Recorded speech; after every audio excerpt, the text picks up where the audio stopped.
Rain, Rain, Day 5, chapters 14 through 17. The part about the hurricane.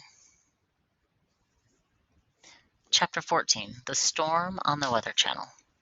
On the day I hear about Hurricane Susan, my father comes home from work at 5:43, which is an interesting time because the numbers are in reverse numerical order. Also, it's a good time because it means my father probably had only one drink at the Luck of the Irish after the J&R Garage closed. For dinner, I have fixed frozen chicken legs from a box, rice, and milk. Rain has already eaten her my pet dinner. My father and I sit down facing each other at the kitchen table. Rain squeezes herself under my chair. I look directly into my father's eyes and do not say a word about homonyms.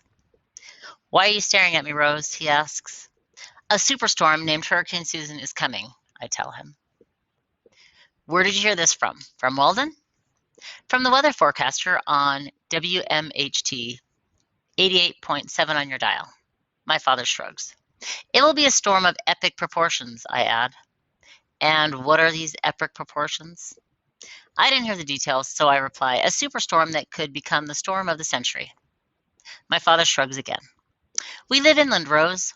Well inland. A hurricane isn't going to affect us. Hurricanes stick to the coast. Sometimes they never even get to the coast. They turn around and head back out to sea. I think for a moment.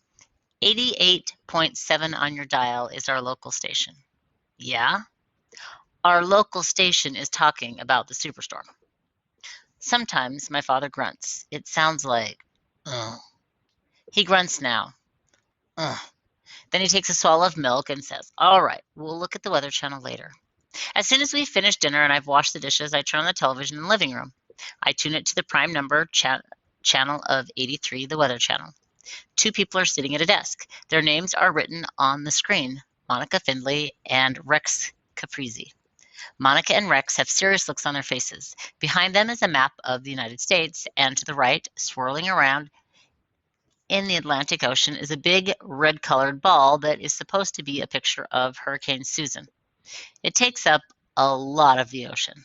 Monica and Rex are shuffling through papers and talking to each other, and Rex turns around and points to the swirling red ball. Then a face pops up in a little box on the left-hand side of the screen, and now Monica and Rex are talking to a third person whose name is Hammond Griffin. Hammond Griffin is a storm expert.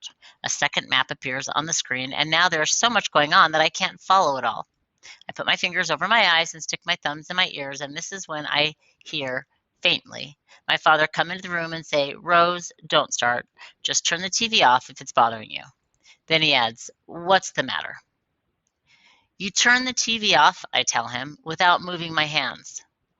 I hear the TV go off. Now, what is the problem? I uncover my eyes and unplug my ears. There was too much on the screen. I try to think how to state my problem clearly. My father sighs. What? 3 people and 2 maps and too much noise. I'll watch the weather later when you're asleep, my father says at last. Then he asks, were you scared about the storm or did you get confused? I wasn't scared, I say. He frowns at me and then he grunts. Ugh. Look, the storm won't get this far. The weather people just like to make a big fuss so everyone will watch their show. We might get a little wind and rain, that's all. Okay, why don't you go to bed now? Because it's too early. My routine calls for walking Rain in 45 minutes, then changing into my pajamas, and after that, going to bed. Well, don't think about the storm. Okay, I think I'll go out for a while. Okay. Chapter 15, Where We Live. While my father is back at the Luck of the Irish, I think about the superstorm named Hurricane Susan. I wonder how many miles Hatford is from the Atlantic Ocean. I need to see a map, but I don't want to turn on the Weather Channel again. I sit on the couch in our quiet house and pat Rain for a while. Then I remember that there used to be a map of New England in our garage. I put on my sneakers and use a flashlight to shine my way across the yard to the square white garage. Rain comes along, walking so close to me that I can feel her shoulder against my leg. I turn on the garage light and find the map. It's on my father's workbench and it's not folded up properly, the creases going in the wrong directions, which makes the map puffy, not flat. I spread it out on the workbench, fold it back up the right way, then spread it out again. I put my finger on Hatford. All of the state of Massachusetts and a little of the state of New York are between my finger and the Atlantic Ocean. Maybe my father is right. Maybe we live too far inland to be bothered by a hurricane. But why was the newscaster on WMHT warning us about the superstorm? I refold the map, making sure the creases are in the right direction, and Rain and I leave the garage and walk back to the house.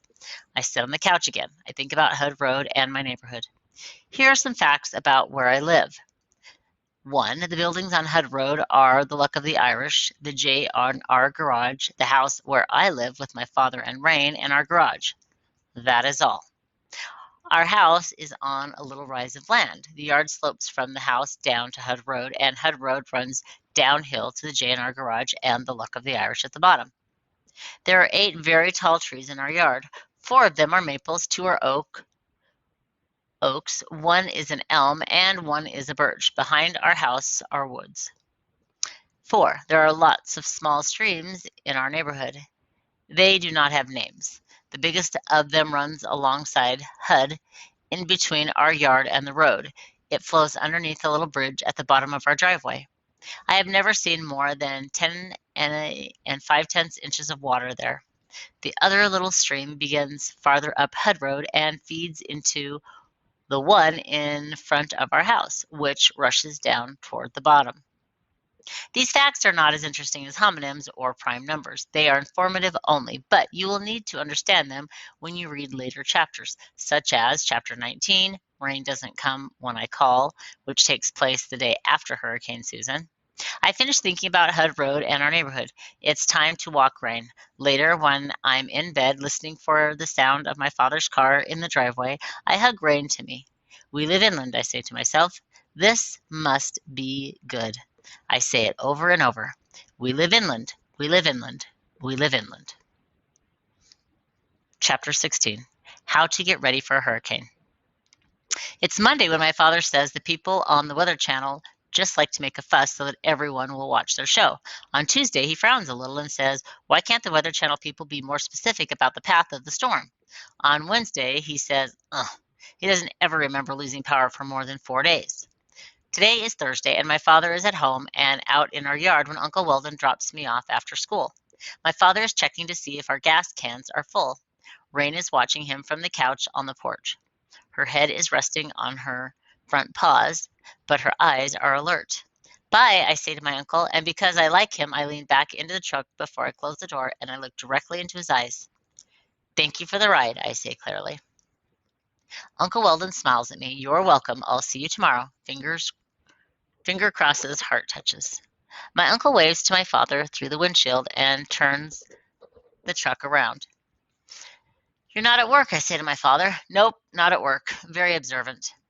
This might be sarcasm, which is like mockery. Rain jumps off the porch to greet me, and my father says, I'm going into town to get supplies. Do you and Rain want to come with me? Supplies for the superstorm known as Hurricane Susan? Yes. Do you want to come with me? He says again, and this is my reminder to answer his question. Yes, I do, I say. I sit beside my father in the cab of our truck. Rain rides in the back. We drive down Hud Road. As we pass the J&R Garage, my father waves to Jerry, who's one of the owners. I don't know why my father isn't working today, but I don't ask him any questions. At the bottom of Hud Road, my father turns left without using his directional. Hey, you didn't, I cry, but my father says, can it, Rose, without looking at me. We drive into Hatford, and my father angles the truck into a parking place near the hardware store. The inside of the store is very crowded. So many people are shopping today that it's hard to walk down the aisles. I wring my hands. 2, 3, 5, 7, 11, 13, I chant, looking at the ceiling. Stop it, Rose, says my father. Rose, Toad, or Rose, that's enough. What's the matter? Are there too many people in here? Yes. Do you need to go back to the truck? I don't know. Because I could use some help. My father drags me to a quiet corner of the store. Everyone is out getting supplies, and I'd like to get ours now before there's nothing left. So, could you just settle down and help me? He's taken me by the shoulders and is holding them a little too tightly. Also, his face is very, very close to mine. Rose, can you give me a hand here, please? Please. Okay, I say. My father finds a cart, and I focus on what we need. Paper plates and paper cups in case our dishwasher doesn't work, paper towels in case our washing machine doesn't work, water in case our water pump doesn't work. AA batteries and C batteries and D batteries for our radio and flashlights and tools. I help my father carry our supplies to the truck. Then we drive to the grocery store and buy cereal and bread and dog food and canned soup and other things that won't go bad if our refrigerator doesn't work. After the grocery store, we drive to the Exxon station and fill up the gas cans. That night, Sam Diamond calls my father at 6:21 p.m. and they decide to go to the Luck of the Irish. So Rain and I are left alone. I realize that I could listen to the Weather Channel without looking at it. With my back to the TV, I hear Rex Caprizi say that Hurricane Susan is expected to make landfall in a couple of hours and then travel up the coast. Up the coast. We live inland. We live inland. I think of all the space that was between my finger and the Atlantic Ocean on the improperly folded map of New England. Even so, I turn on WMHT. The newscaster says that Hurricane Susan is an extremely large storm and will reach our area by the next night. Isn't it funny that right has 3 homonyms and night only has 1? I stand in front of the cupboards where my father put away our supplies. I begin to count. 16 rolls of paper towels, 24 rolls of toilet paper, 2 large packages of napkins, 4 packages of paper plates, 2 packages of paper cups. I look at our food. I wonder if we have enough supplies for a power outage that lasts 2 days, 4 days, a week. I wonder what will happen if a tree falls on our house. I sit on the couch with Rain until it's time to walk her, and then we go to bed, and I put my arms around her and feel her chest rise and fall as she breathes. I cross my fingers and touch them to Rain's heart.